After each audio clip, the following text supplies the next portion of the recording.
All right, welcome back. PM Jam, Garita, Eli. Time to talk some NFL draft stuff with our buddy Voch Lombardi, YouTube fame. You can find him on Twitter at Voch Lombardi. Voch, what's up, my friend? How are you, buddy? Man, coolin', man. I'm just sitting back chilling. It's that time of year where, people ask me, yo, Voch, I know your team's not in it, so what team do you want to win the Super Bowl? And I give them the same answer every single year. How I was like, if my team ain't in it, they can cancel the damn Super Bowl, bro. I'm not going to watch it with a smile. I mean, I probably tune into the G-Funk halftime or whatever, but besides the G-Funk halftime, I'm not excited to see possibly Matthew Stafford, this thing up, That's a good point, my friend, and honestly, I worry about that myself. So before we get into this year's draft, some of the guys that are playing in this game, because it's a Super Bowl and stuff, I remember I was talking about Burrow, Chase, all these guys. I remember you thinking Burrow was going to be a gangster in this league, and he has been. Some of the other guys that you see in this game, anybody surprise you in either direction? Guy thought you ended up being much better than you thought he might be, much worse than you thought he might be. Who are some of those guys for you?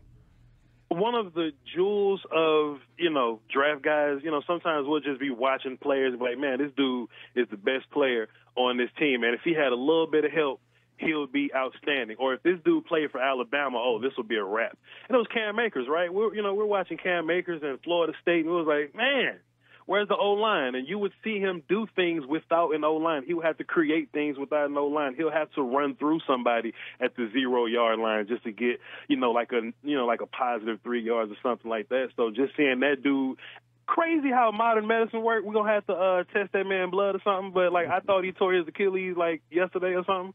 And, he just came back with a whole bunch of new bursts that we haven't even seen. I kind of want to cut my running back from my team just to get a dude with a little bit of burst like that. Shouts out to that character. And let's not forget, man, Jamar Chase, he was big name college receiver in his own right, but T. Higgins was also one of them dudes. He was with the Clemson Lawrence camp or whatever. He caught plenty touchdowns from Pretty Boy Trev. So, it's very interesting. And then since you want to bring this draft world, let me just kind of, turn it and flip it on his head with another conversation, because sometimes the best guests on shows bring their own content. Hell yeah. Y'all may not have, that's right. y'all may not always have questions. I'm here to help, right? I think this is bigger than just Bengals versus Rams. Whatever team wins the big game or whatever, I don't know if y'all allowed to say the SB word. I hate that. But whatever team ends up winning it, the rest of the league for a whole year pretends like that's the only way to build a team. You're right. So if the 49ers would have won, they're saying, okay, well, we got to get a whack quarterback, we got to build around him, and we got to get a wide receiver, can't nobody tackle. That's just what the league does, right? So what I think is going to happen with this game, this is the ultimate, hey, we're going to suck, first overall pick, we're going to draft, we're going to put guys around them, the offensive line may suck. Right? But we're going to get this dude his favorite receiver in the draft and another top receiver in the draft. We're going to get Joe Mixon, who's a gangster at Oklahoma. We're going to draft him, and we're going to pay these slightly expensive guys. Cheeto Awuzie was one of my Cowboys. We're going to go make him play a little bit of corner. Trey Hendricks, used to be a Saint, I believe. So now they give him a little bit of money, not a crazy deal. So this is my team. To where if you look at the Rams, they F them picks. They don't want no first, second, third. They give away all they force. If you're a Rams fan, you probably don't even watch the draft for real, because you acquire all your guys through free agency. Now, is your team bound to implode in a couple of years, just like that Giants team from a couple of years ago? They try to spend $1 billion on defense. They've been whacked since. Is that bound to happen for the Rams? It might happen. Everybody's going to want their money when it's time to pay people their money, right? So what this is going to be is, okay, which side is right? Is it the fan that wants to draft everybody, or the fan that wants to just throw all the money at every 30-year-old free agent you can find? It's going to be interesting how the conversation moves after the game is over. Well, Voch, I know you just kind of mentioned it there in your interview, but what I was going to ask you was, with the success that the Bengals have had this year with picking Chase so early, and, a lot of people were against that. A lot of people thought they should have gone with the offensive line, and, Chase has obviously been a big difference maker for them. Do you think, in your opinion, we'll see more teams go that route? Or is Chase just a one-off because of how talented he is? Listen, Eli, let me say this to you, bro. This is like my second show doing this with you, so welcome, nice to meet you. Let me shake your hand one time. Let me just say this to you, bro. Good players exist every single year. teams just suck at drafting them. You know what I mean? So we can sit up here and be like, oh, well, I'm drafting. So, like, look, Cowboy fans are saying this nonsense, right? Oh, we're drafting at 24. There's not going to be an elite player at 24. But every year there's an elite player coming out of the second round, right? You see what I'm saying? So, yeah, you can be one of those teams that are going to be like, oh, I'm going to go find me the next Jamar Chase. We said that last week. I'm going to go find me the next Micah Parsons. If your team stuck at drafting, no, you're not going to find the next Micah Parsons. You understand what I'm saying? You're going to go draft some kid that has no business being drafted right there. You might reach on a guy. If you just want to, mention a name or whatever, right, there's this big thing. I'm fighting a lot of people right now. Senior Bowl, week has just passed by. There's this kid, Jermaine Johnson, formerly of Georgia. Then he went to Florida State, and now he's in the draft process. He smoked everybody at the Senior Bowl, and they're losing their mind over him. If you're an edge player that can show some kind of pass rush and you smoke people at the Senior Bowl, somebody might draft you in the first round. But football ain't Senior Bowl. Football is football. I watch film on him. He's not that great versus the run. He moves quick, but he's not that bendy versus these good guys. He's bendy against these sorry kids from obscure state or wherever the hell they was from at the Senior Bowl. He can whoop all those kids, but when you put him in a different scenario, then what happens now? You see what I'm saying? So I think somebody's going to overdraft Jermaine Johnson, just like somebody's going to overdraft anybody trying to find Jamar Chase or trying to find, Micah Parsons. But we forgot that, in college, Jamar Chase was special. He just didn't play football in 2020. And the same with these other guys that opted out to go to these COVID camps or whatever. So, yeah, it's every team, all 32, are going to be like, hey, we need the next XYZ. Let's go draft. But they're going to suck at drafting like 2 years. They're going to be right back on the free agency. Voch, again, looking at last year's draft, and you're always more patient in some ways with players. You give guys breaks. I'm not saying you shouldn't, but you give guys breaks for like their situation many times. So when you look at this year's past quarterback class, I mean, I really watched Trey Lance play much, so there's not much to say about him. But I thought this was one of the most disappointing classes I've ever seen. I mean, relative to what they were supposed to be. What was your take on how bad, outside of Wack Jones, that this group was? Do you think it's all situational, or do you think they, missed on these guys pretty dramatically? Football fans are spoiled, man, and they think that, just because one rookie quarterback can come into a good system in a good situation with an offense coordinator that's not going to ask them to do weird throws that they can't throw, and they're going to have some kind of success. They see that. They don't see the path to getting there. They just see the end result. You know what I mean? So let's say, for example, a guy like Russell Wilson coming out of Wisconsin. I will put all 10 of my toes in the dirt, and I will not change my stance on this. Russell Wilson's first Super Bowl, he won it. That don't mean he was, like, the reason they won it. Like Ben Roethlisberger, when he first went to his first one, and he was, like, 6 for 20-something, you know what I mean? He won it. That wasn't the reason why he won it. You know what I mean? So it's really situational, man. That's why I always go back to build your house first, right? If you build your house properly, you can take a dude at the end of the first. Now, Lamar Jackson is a super talented dude. Now, I think the league got him wrong. But, like, guys like that are always sitting at the end of these rounds, end of the first, kind of like these mid-second guys. You can take these dudes, plug them into your team. If your team looks good, then let's go. Now, am I saying that there's going to be a good enough quarterback to do that with every year? No, because we have a draft every year with multiple quarterbacks, and it still ain't 32 good quarterbacks. Right. You know what I mean? It's only like, 15 good ones, 10 that's serviceable, and the rest is trash. So every so often we're still looking, 24 or so teams looking for good quarterback play, right? That's because we're not developing quarterbacks. We're just taking these guys like, all right, save us. All right, Trevor Lawrence, save us. But what I like is every time you see these teams, they'll draft a young guy, they'll have a bridge guy, and then the next dude come up. The young guy, when it's time for them to play, they're much better. Tyrod Taylor is the best bridge quarterback we've ever seen. It's him and Drew Bledsoe. Drew Bledsoe gave us Tony Romo and Tom Brady. You know what I'm saying? Yeah. Shouts out to him. He got hurt. Both those dudes show up. They're superstars when they play. You look at a guy like Tyrod Taylor. He's with the Chargers. All right, cool. He's going to start. Everybody was like, why don't you start Justin Herbert? Like, why not, play Justin Herbert right now? Now we're going to run with Tyrod. Then all of a sudden, Tyrod just kind of get hurt. I'm not saying whether he got hurt or not. That may be an Illuminati thing. I don't know. That's not my business. But just all of a sudden, Tyrod Taylor can't play no more, and it's the Justin Herbert show. And Justin Herbert looks like a guy that should have been ready. I don't think it was just because Justin Herbert just rolled out the bed ready to whoop everybody today. I think it takes a little time. You take Trevor Lawrence, throw him in a game day one with the O-line looking funny, ETN got hurt. James Robinson is good, but they wasn't even playing him. Nobody really he can trust to throw to for real. That can shock your confidence when all you see is the defense being faster than me. So I think it's these teams' own fault opposed to the quarterback's fault. You understand what I'm saying? Andy Dalton can't make the Bears look good. Pick a Bears quarterback. Just no Bears quarterback in a decade has been good.